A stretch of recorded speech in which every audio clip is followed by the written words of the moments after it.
Assalamualaikum warahmatullahi wabarakatuh. Salam sejahtera untuk kita semua. Salam Om Swastiastu. Namo Buddhaya. Namo Buddhaya. Rahayu. Rahayu. Pertama-tama mohon izin, mohon maaf kepada senior. Saya panggil Bapak ya, biasanya saya panggil Mas, Pak Iman Toto, guru ideologi kami, yang kami bangga, bahagia bisa hadir pada malam hari ini. Di usia beliau yang sudah sepuh, tapi semangatnya mungkin kadangkala saya harus menimba semangat dari beliau. Terima kasih sekali lagi, matur nuwun, Pak Iman Toto, boleh hadir bersama kami. Baik, saya mohon izin menggunakan slide share.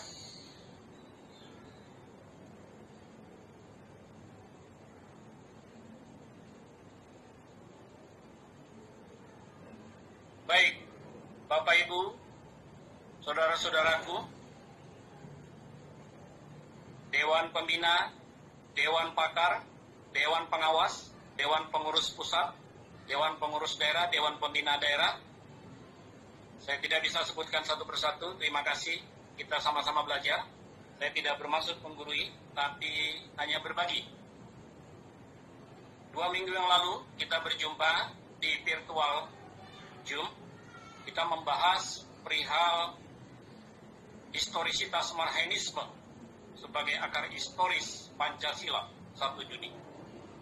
Malam ini kita lanjutkan, kita akan melihat bagaimana relevansi dan aktualisasi, bahkan revitalisasi Marhaenisme dalam konteks menjawab problematika bangsa pada hari ini. Bung Karno mengatakan dalam halaman 85, menyambung lidah rakyat, Cindy Adam, bahwa Marhaenisme merupakan sosialisme Indonesia dalam praktik. Pengertian ini membawa kita kepada suatu suasana kebatinan, bahwa Marhaenisme sungguh-sungguh menjadi ideologi yang menentang segala bentuk penindasan dan penghisapan manusia atas manusia, eksploitasi delom parlo, dan penindasan penghisapan bangsa atas bangsa, eksploitasi nation per nation, kata Bung Karno. Bapak dan Ibu, ini menjadi penting supaya semua orang semakin menyayangi, semakin menghargai, bahkan semakin menjadikan Marhaenisme itu menjadi jiwa, menjadi api, menjadi spirit. Di mana ada penindasan dan penghisapan, Marhaenisme masih relevan. Pertanyaannya, apakah kita masih melihat ada penindasan dan penghisapan? Seberapa besar dan seberapa banyak? Mungkin kadangkala kita tidak sadar, kita bagian daripada penindas itu sendiri. Kita bagian daripada kompredor kapitalis. Bapak dan Ibu yang saya cintai, perjumpaan malam hari ini bukan untuk olah pikir, tapi lebih pada satu transformasi jiwa Bapak dan Ibu, kawan-kawan juang semuanya. Sehingga sampailah saya pada satu simpulan, dan simpulan ini harus dimengerti dengan baik dan benar, bahwa Pancasila adalah Marhaenisme atau sebaliknya. Karena kita ingat betul bagaimana Bung Karno lewat pidato di sidang Majelis Umum PBB 30 September 1960. Beliau mengatakan, Pancasila is Declaration of Independence, sublimation of Declaration of Independence, and Manifesto of Communism. Bapak dan Ibu, sublimasi, nilai lebih dari ideologi raksasa dunia pada saat itu. Ini yang mengganggu telinga Amerika dan Soviet. Dan bolehlah kita sebentar melihat angka-angka ini. 30 September 1960. Apakah peristiwa secara kebetulan 30 September 1965? Atau sebuah rancangan yang sudah disiapkan 5 tahun? Karena Pancasila itu adalah angka 5, maka 5 tahun merupakan titik nadir. Dan itu tidak terlupakan buat kita semua, bangsa Indonesia. Bukan bangsa Indonesia, bangsa Indonesia.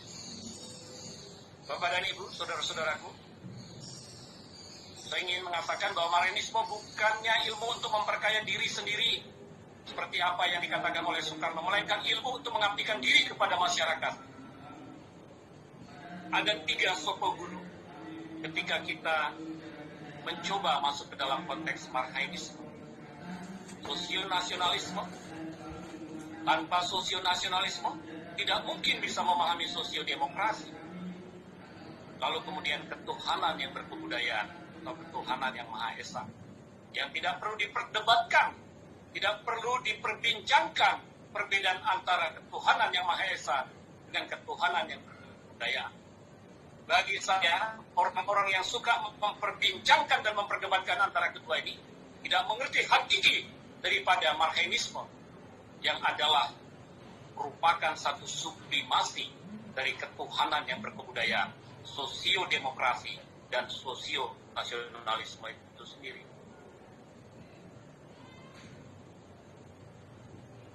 Bapak dan Ibu, mungkin kita tidak merasakan revolusi fisik. Bagaimana 350 tahun dijajah, ditambah 3,5 tahun. Tetapi hari ini kita sedang mengalami sebuah revolusi mental.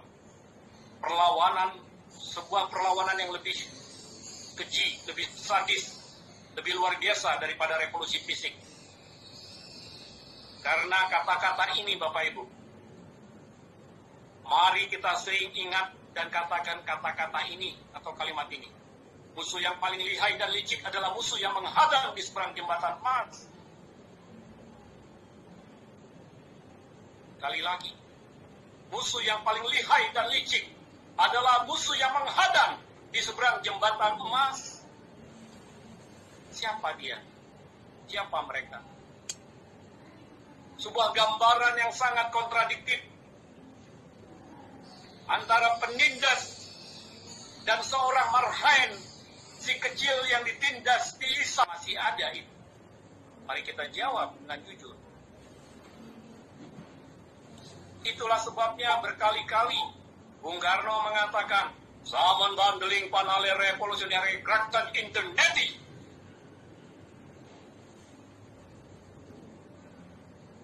Ini kalimat yang sangat ajaib. Satu padukan seluruh kekuatan revolusioner untuk jebol kekuatan kolonial menuju Indonesia merdeka. Apa yang menggerakkan seorang Soekarno sampai pada sebuah pemahaman yang sangat dalam dan dahsyat, Bapak dan Ibu? Mari kita buka api yang dia bawa. Api yang dia bawa pada kita. Apakah mungkin bisa melahirkan para wakil yang memang sungguh-sungguh ingin memperjuangkan amanah, atau justru sebaliknya, bukan sekedar komprador kapitalis, tapi melanjutkan satu upaya penjajahan dalam bentuk baru? Ini lebih berat, ya, ini lebih berat. Kemudian Pak Alex, Pak Alit itu menanyakan pertanyaan yang relatif sama. Saya kira kita harus mendudukkan pemahaman yang benar bahwa Soekarno tidak anti terhadap luar negeri. Bahkan kalau kita membaca pidato 1 Juni, Bung Karno mengatakan bahwa internasionalisme tidak akan tumbuh subur kalau dia tidak berakar dari buminya Nusantara, buminya nasionalisme. Dan nasionalisme tidak akan mungkin bisa tumbuh kalau tidak tumbuh dalam taman sarinya internasionalisme. Coba bayangkan Bapak dan Ibu, sila pertama dan sila kedua itu dua sila yang saling memberikan pemahaman satu dengan yang lain. Jadi nasionalisme tidak akan mungkin bisa tumbuh kalau tidak di Taman Sari internasionalisme. Dan internasionalisme sebaliknya, kalau tidak berakar pada buminya, nasionalisme itu sendiri. Jadi Soekarno tidak anti pada dukungan atau bantuan kerjasama. Justru kalau kita melihat sejarah bagaimana Soekarno memimpin sebuah peradaban baru dengan memimpin konferensi Asia Afrika, ini saya kira peradaban baru dunia, ya. Yang dia tidak setuju dengan kata-kata go to help Amerika, ya itu sesuatu yang memang karena Soekarno sudah merasa bahwa Amerika itu terlalu jauh mengintervensi negara-negara seperti Indonesia dan lainnya, sehingga mereka tidak mau menerima bantuan untuk jalan Amerika menindas dengan caranya. Dan itu terjadi pada hari ini. Itu terjadi pada hari ini. Saya kira itu. Kemudian saya kira setuju. Pak Chandra sudah menegaskan juga dalam chat, negara yang menganut paham sosialisme tidak menutup diri. Ya, saya kira demikian betul. Dan Amerika, Soekarno itu sangat-sangat kooperatif terhadap orang yang anti penindasan, dan dia tidak melakukan kooperatif terhadap setiap bangsa yang melakukan penindasan. Saya kira ini satu nilai yang harus kita junjung dan kita jalankan dengan baik, dengan bijaksana ke depan. Setiap penindasan adalah musuh revolusi. Setiap penghisapan adalah musuh revolusi. Tapi setiap anti penindasan dan penghisapan adalah kawan revolusi. Dan kita mari bekerja sama dengan itu. Semangat gotong royong. Saya kira itu. Terima kasih. Saya kembali pada semua dari kita punya keinginan yang baik untuk lebih memahami marxisme ajaran Soekarno. Saya mengusulkan supaya masing-masing dari kita mencoba untuk mengambil intisari daripada marxisme ajaran Soekarno dan kemudian mewujudkan di dalam praktik keseharian. Sebagai contoh, kalau dalam Islam dikenal aswajah atau khususnya kawan-kawan Nahdlatul Ulama, sehingga bisa melihat ternyata marxisme itu sama dengan aswajah. Kemudian di Katolik itu ada preferential option for the poor. Tidak ada gunanya iman kalau tidak diabdikan buat mereka yang miskin dan tertindas. Itu intinya. Kemudian saya kira di ajaran Hindu juga ada. Di ajaran Konghucu juga ada. Di ajaran Buddha juga ada. Di ajaran penghayat kepercayaan juga saya yakin sekali ada. Oleh karena itu, dengan memahami bagaimana keterkaitan antara marxisme ajaran Soekarno dengan iman yang kita punya atau keyakinan yang kita miliki, itu akan membuat satu suasana baru pemahaman marxisme. Poin yang terakhir, saya pikir juga bahwa kita perlu memahami bahwa Pancasila is marxisme tidak sekedar dimengerti dari sosio-nasionalisme, sosio-demokrasi, dan ketuhanan yang Maha Esa. Kalau sekedar kita mereduksi, mohon maaf, ada yang tidak suka dengan kata-kata saya, bagi sebagian orang yang ini, mereduksi ke dalam sosio-nasionalisme, sosio-demokrasi, dan ketuhanan yang Maha Esa saja, maka api marxisme belum tertangkap dengan baik. Jadi api marxisme itu sesungguhnya yang menjadi cahaya Pancasila. Tidak akan mungkin ada cahaya Pancasila tanpa api marxisme. Nah, ini menjadi penting ke depan, kita coba gumuli, lukis secara lebih baik. Terima kasih. Saya melihat Pak Iman Toto ada di waiting room. Posisinya mungkin lagi keluar ya. Kalau bisa diundang masuk lagi atau bagaimana itu biasanya? Tidak ada ya. Baik, terima kasih sekali lagi kepada Pak Iman Toto yang telah sangat luar biasa di usia beliau yang sudah sangat sepuh masih bisa bersama kita, ini satu hal yang sangat positif. Terima kasih kepada semuanya, para Dewan Pembina, Dewan Pakar, Pak Ketua Dewan Pakar ini aktif terus ini hadir, Pak Dr. Chandra, Pak Sekretaris Pembina, Romo Maksi, hadir terus, para ketua, saya melihat ketua dari Sumatera Utara hadir, ketua Lampung, Jawa Barat, ya, Pak Kiai kita, pembina Pak Ketua Bali, Profesor Sukadi, Ketua Pembina juga, senior kita juga ini, Pak Dr. Gede. Ini lengkap semua pada malam hari ini. Semoga ini tetap menjadi satu sikap kita bersama. Tolong mari kita saling memberi pengertian dan pemahaman. Kami juga tolong dibantu karena panitia juga punya sejumlah keterbatasan. Terima kasih kepada Pak Bob sekali lagi. Semoga Pak Bob punya kerinduan untuk bersama-sama dengan kita di Gerakan Pemulihan Pancasila. Kalau saya lihat penghayatannya Bung Bob ini itu sudah sangat dalam sekali.